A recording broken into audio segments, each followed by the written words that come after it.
Hello everyone, welcome back to my YouTube channel.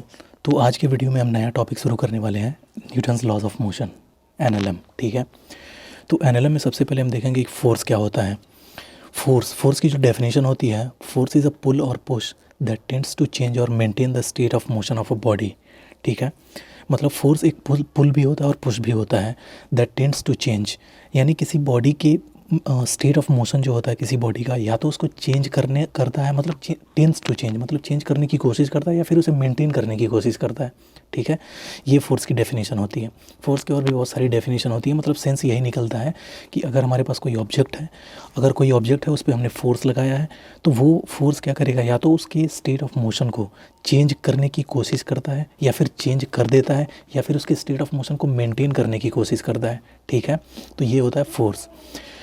अब जो fundamental types of forces जो होते हैं, फोर्सेस कुछ फंडामेंटल टाइप्स होते हैं, मतलब basic 4 types of fundamental forces होते हैं। ठीक है। इन्हीं फंडामेंटल फोर्सेस को हम अलग अलग कैटेगराइज करते हैं फर्दर, लेकिन जो फंडामेंटल टाइप्स ऑफ फोर्सेस होते हैं वो 4 ही होते हैं। ठीक है। जिसमें पहला होता है gravitational. The first one is gravitational force. अब ग्रेविटेशनल फोर्स क्या होता है? ग्रेविटेशनल फोर्स होता है कि अगर हमारे पास 2 बॉडीज़ हैं और उनके पास मास है। ठीक है।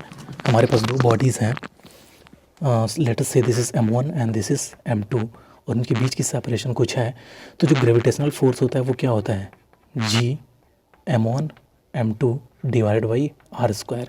ये आपने पढ़ा होगा कहीं ना कहीं, g m1 m2 by r square. ये बेसिकली जब हम ग्रेविटेशन चैप्टर डिस्कस करेंगे तो इसके बारे में हम डिटेल में डिस्कस करेंगे। फिलहाल बस आप ये समझो कि ये जो 1 टाइप ऑफ फोर्स होता है ग्रेविटेशनल, वो किसी भी इस यूनिवर्स में किसी भी 2 ऑब्जेक्ट्स के बीच में अगर उनके पास मासेस हैं तो उन दोनों के बीच में ये अप्लाई होता है। इसकी वैल्यू क्या होती है? इन दोनों मासेस के डायरेक्टली प्रोपोर्शनल होता है, और जो इसके बीच की डिस्टेंस होती है इसके स्क्वायर के इन्वर्सली प्रोपोर्शनल होता है। यानी force is directly proportional to m1 m2 and inversely proportional to square of distance between the particles. तो ये जो हमारा होता है ग्रेविटेशनल फोर्स होता है। दूसरा जो होता है वो होता है इलेक्ट्रोमैग्नेटिक फोर्स। इलेक्ट्रोमैग्नेटिक फोर्स क्या होता है? ये 2 चार्ज्ड पार्टिकल्स के बीच में लगता है। अगर मान लो यहाँ पे कोई चार्ज q1 है एंड दिस इज़ q2, यहाँ पे कोई चार्ज q2 है, इनके बीच का सेपरेशन कुछ r है, तो सिमिलरली जैसे ग्रेविटेशनल फोर्स होता है ऐसे यहाँ पे भी होता है। जो इलेक्ट्रोमैग्नेटिक फोर्स होता है वो क्या होता है? दोनों चार्जेस के डायरेक्टली प्रोपोर्शनल और बीच के डिस्टेंस के स्क्वायर के इन्वर्सली प्रोपोर्शनल। तो F is equal to Q1 Q2 by r square. और यहाँ पे जो प्रोपोर्शनलिटी कांस्टेंट होता है वो क्या होता है? K।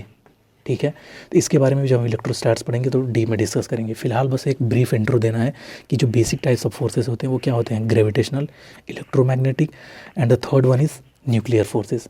अब न्यूक्लियर फोर्सेस क्या होते हैं? अगर कोई न्यूक्लियस है तो इसके बीच में न्यूट्रॉन्स और प्रोटॉन्स होते हैं न्यूक्लियस में।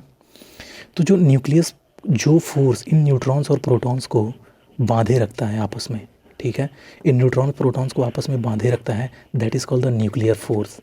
ठीक है। ये this is the strongest force existing in nature. ये सबसे स्ट्रॉन्गेस्ट फोर्स होता है जो नेचर में एग्जिस्ट करता है, न्यूक्लियर फोर्स। इसकी एक खास बात होती है कि बहुत इसकी जो रेंज होती है वो 10⁻⁻15 मीटर, यानी 1 फर्मी तक इसकी रेंज होती है। ठीक है। इसकी जो रेंज होती है वो 10⁻⁻15 मीटर तक होती है। मतलब ये जो पार्टिकल्स होते हैं, जो न्यूक्लियॉन्स होते हैं, वो अगर 10⁻⁻15 मीटर के रेंज के अंदर हैं तभी ये फोर्स अप्लाई होता है इन पे। तो इसको हम कहते हैं न्यूक्लियर फोर्स। और जो लास्ट हमारे पास होता है वीक फोर्सेस, ये सबसे वीक फोर्सेस होते हैं। इनकी ये क्या होते हैं कि तो वीक फोर्सेस जो होते हैं क्या होते हैं? जो कोई भी सब एटॉमिक पार्टिकल दूसरे सब एटॉमिक पार्टिकल में कन्वर्ट होता है तब ये इन्फ्लुएंस में आते हैं, तब ये फोर्सेस वहाँ अप्लाई होते हैं। ठीक है।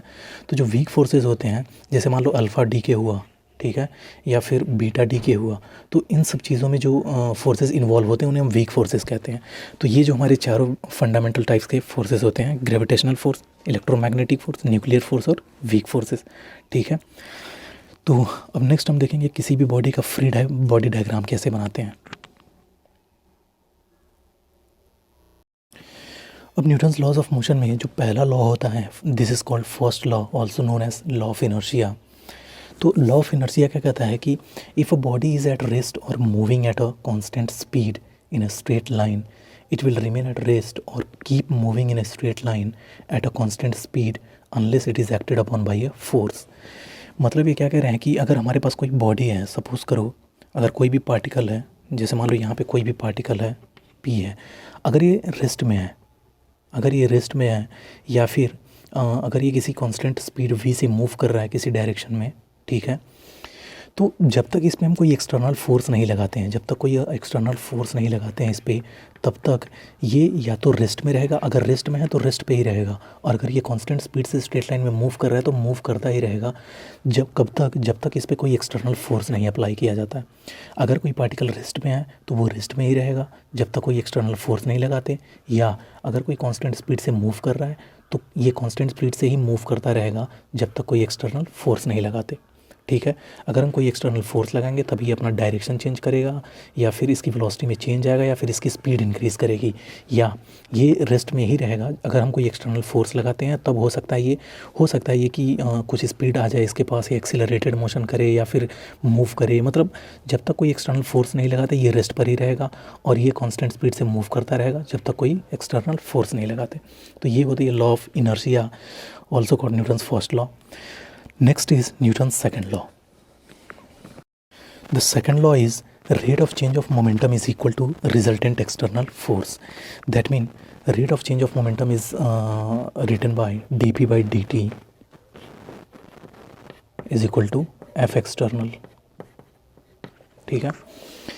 अच्छा, मोमेंटम को क्या लिख सकते हैं? Mass into velocity d m into v divided by dt is equal to f external। ठीक है। अब देखो m इज़ अ कांस्टेंट, तो इसको हम बाहर ले सकते हैं, तो यहाँ पे होगा d v by d t, m को हमने बाहर ले लिया यहाँ पे, is equal to f external. ठीक है। D v by d t is nothing, d v by d t is nothing but the acceleration, so this can be written as m a is equal to f external. तो यहाँ से हम लिख सकते हैं f external is equal to mass into acceleration. So this is your second law of motion. ठीक है। F external is equal to mass into acceleration. मतलब अगर मेरे पास कोई बॉडी है जिसका मास m है, यहाँ पे सपोज करो कोई ब्लॉक है, सपोज करो कोई भी पार्टिकल या कोई ब्लॉक ले सकते हैं, अगर इसका मास m है और इस पर हमने f इज इक्वल टू मान लो कोई ऐसे एक्सटर्नल फोर्स लगा रखा है, तो यहाँ पे जो और अगर ये एक्सीलरेट करता है ए एक्सीलरेशन से, तो यहाँ पे जो रिलेशन होगा फोर्स मास और एक्सीलरेशन में वो क्या होगा? F is equal to mass into acceleration. ये सेकंड लॉ बताता है। तो सेकंड लॉ बताता है कि अगर किसी भी पार्टिकल या किसी भी ब्लॉक पे या किसी भी पार्टिकल पे अगर हम कोई एक्सटर्नल फोर्स लगाते हैं, तो ये जो एक्सटर्नल फोर्स होता है उसके मोमेंटम में किस तरह से चेंज करता है। ठीक है। तो जो rate of change of momentum होता है उस बॉडी का या उस पार्टिकल का, वो नेट एक्सटर्नल फोर्स के बराबर होता है। ठीक है। तो यहाँ से हम शुरू करेंगे और यहाँ तक हम पहुँचेंगे f external is equal to mass into acceleration. मतलब अगर कोई ब्लॉक है m मास का, इस पर हम फोर्स लगाते हैं, या कोई पार्टिकल है m मास का जिस पर हम फोर्स लगाते हैं और उसका एक्सीलरेशन a है, तो हम लिख सकते हैं f is equal to mass into acceleration. ठीक है। अब न्यूटन्स थर्ड लॉ क्या होता है? Third law states that every action has an equal and opposite reaction. Suppose if I have a block of mass m, it is put on a surface. ठीक है।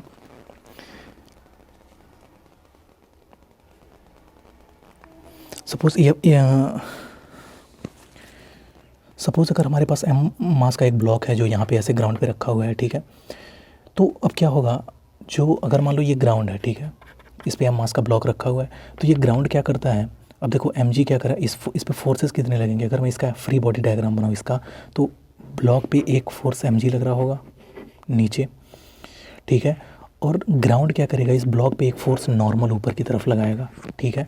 ये तो ग्रेविटेशनल फोर्स लगाएगा gravity की वजह से mg, और ये ब्लॉक सरफेस क्या करेगा, इस पर नॉर्मल रिएक्शन लगाएगा, और इसके एवरेज में क्या करेगा, ये जो ब्लॉक होगा उस सरफेस पे एक नॉर्मल फोर्स नीचे लगाएगा, बिल्कुल इसके इक्वल और ऑपोजिट। ठीक है। इन दोनों का मैग्नीट्यूड इक्वल होगा लेकिन डायरेक्शन ऑपोजिट होंगे। This is called the Newton's third law. मतलब क्या हुआ कि जो हमारा ब्लॉक था उस पर सरफेस ने कितना फोर्स लगाया? ऊपर की तरफ n, नॉर्मल रिएक्शन। तो इसकी रिएक्शन में क्या लगाएगा? जो ब्लॉक होगा वो इस सरफेस पे क्या लगाएगा? बिल्कुल इसकी इक्वल एंड ऑपोजिट। मतलब अगर ये अपवर्ड है तो डाउनवर्ड, और इसका मैग्नीट्यूड n होगा, इसका भी मैग्नीट्यूड n होगा। तो इसके इक्वल एंड ऑपोजिट फोर्स ये ब्लॉक क्या करेगा? इस सरफेस पे लगाएगा। ठीक है। अब इसमें दो चीज़ें होती हैं, एक पेयर, देखो एक्शन होता है, एक होता है एक्शन एंड दूसरा होता है रिएक्शन, एक्शन एंड रिएक्शन। अब इसमें कौन एक्शन होगा और कौन रिएक्शन होगा ये कैसे पता चलेगा? तो देखो इसकी एक थर्ड लॉ की एक खास बात होती है कि इसमें जो एक्शन और रिएक्शन होते हैं दोनों पेयर में एग्जिस्ट करते हैं। मतलब ऐसा नहीं हो सकता कि सिर्फ एक्शन हो और रिएक्शन ना हो, या फिर सिर्फ एक्शन हो रिएक्शन ना हो, सॉरी सिर्फ रिएक्शन हो एक्शन ना हो। मतलब अगर एक्शन है तो रिएक्शन होगा, या रिएक्शन है तो एक्शन होगा। अब किसे एक्शन बोलेंगे किसे रिएक्शन बोलेंगे ये कैसे पता चलेगा? तो इसमें कोई स्पेसिफिक नहीं होता कि यही एक्शन होता है यही रिएक्शन होता है। आप किसी को भी एक्शन मान सकते हो, किसी को भी रिएक्शन मान सकते हो। सपोज़ इस एग्जाम्पल में सरफेस ने नॉर्मल रिएक्शन ऊपर लगाया ब्लॉक पे, ब्लॉक ने नॉर्मल रिएक्शन नीचे लगाया सरफेस पे। अब या तो आप इसको एक्शन बोल लो और इसको रिएक्शन बोल लो, या फिर इसको एक्शन बोल लो और इसको रिएक्शन बोल लो, ठीक है। इन दोनों में कोई डिफरेंस नहीं है। तो एक्शन और रिएक्शन हमेशा पेयर में एग्जिस्ट करते हैं, मतलब एक्शन होगा रिएक्शन भी होगा, या फिर रिएक्शन है तो एक्शन भी होगा, दोनों होगा। और दूसरी इंपॉर्टेंट चीज़ कि आप किसी को भी एक्शन और किसी को भी रिएक्शन बोल सकते हो, ठीक है। तो this is all about Newton's third law. अब आगे जो हम सीखने वाले हैं वो हम सीखेंगे कि फ्री बॉडी डायग्राम कैसे बनाते हैं। अगर कोई बॉडी दिया हुआ है, किसी भी तरह का स्ट्रक्चर दिया होता है, तो हम कैसे सिस्टम मानते हैं और किस तरह से फ्री बॉडी डायग्राम बनाते हैं, ठीक है।